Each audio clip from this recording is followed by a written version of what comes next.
Kita bisa bersama mengubah dunia. Budaya positif itu untuk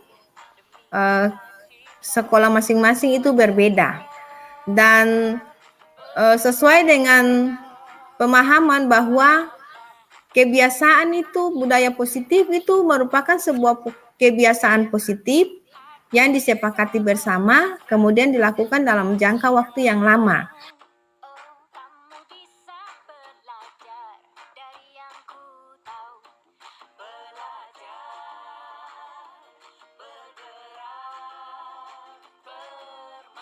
Refleksi. Nah, apa yang sudah baik, yang sudah siswa lakukan itu yang sudah baik dan harus ditingkatkan lagi. Tapi yang kedua, apa yang harus dirubah? Misalnya ada siswa yang sering melanggar poin tertentu di dalam kesepakatan kelas. Nah, itu menjadi masalah Bapak Ibu. Kita harus menanyakan apakah poin ini dia sangat berat untuk dilakukan oleh siswa, ataukah hanya ada siswa tertentu saja yang tidak bisa melakukan poin ini. Nah, kalau misalnya siswa tertentu saja, kita harus buat pendampingan baginya.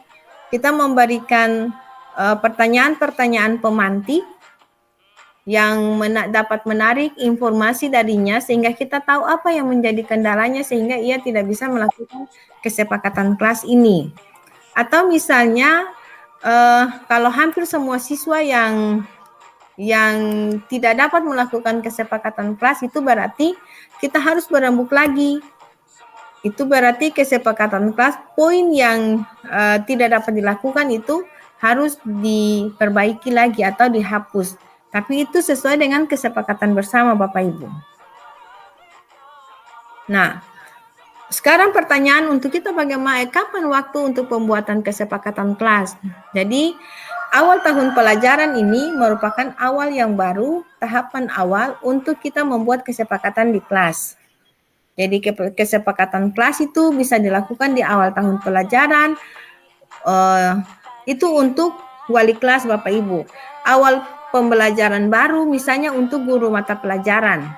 Tapi juga untuk kesepakatan kelas dibuat ulang sesuai dengan refleksi tadi jika ada siswa yang melanggar dan tidak bisa berulang-ulang kali melanggar pada poin tersebut. Jadi itu adalah 3 waktu di mana kita bisa membuat kesepakatan kelas. Nah, dari sini Bapak Ibu tergambar bahwa kesepakatan kelas itu berbeda-beda antar kelas yang satu dengan kelas yang lain karena karakter siswa di dalam kelas itu juga berbeda. Bagaimana kita membudayakan yang namanya disiplin itu? Kalau dia di sana, kalau dia tidak buang sampah pada tempatnya, lalu tong sendiri menyalahkan siswa itu, peserta didik itu, anak itu. Padahal sebenarnya tidak demikian. Ada hal yang positif yang harus kita terapkan di sana, seperti yang tadi Ibu Gis bilang tentang apa yang namanya keyakinan kelas, Kak? Iya, keyakinan kelas, kesepakatan kelas. Iya, keyakinan kelas, kesepakatan kelas. Ya. Kalau anak itu dia diberikan sanksi karena tidak tertib, ada sanksi. Kalau tidak buang sampah pada tempatnya, dikenakan sanksi. Sebenarnya tidak boleh begitu. Teori kontrol itu dia bilang begitu. Maka disiplin itu akan tercipta.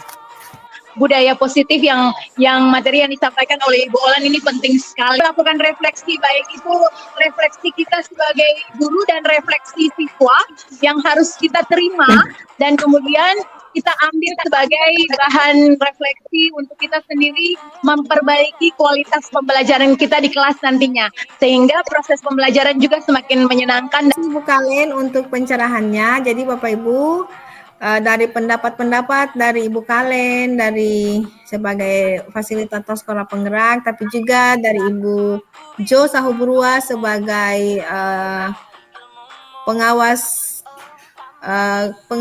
SMA, SMK Kabupaten Bagian.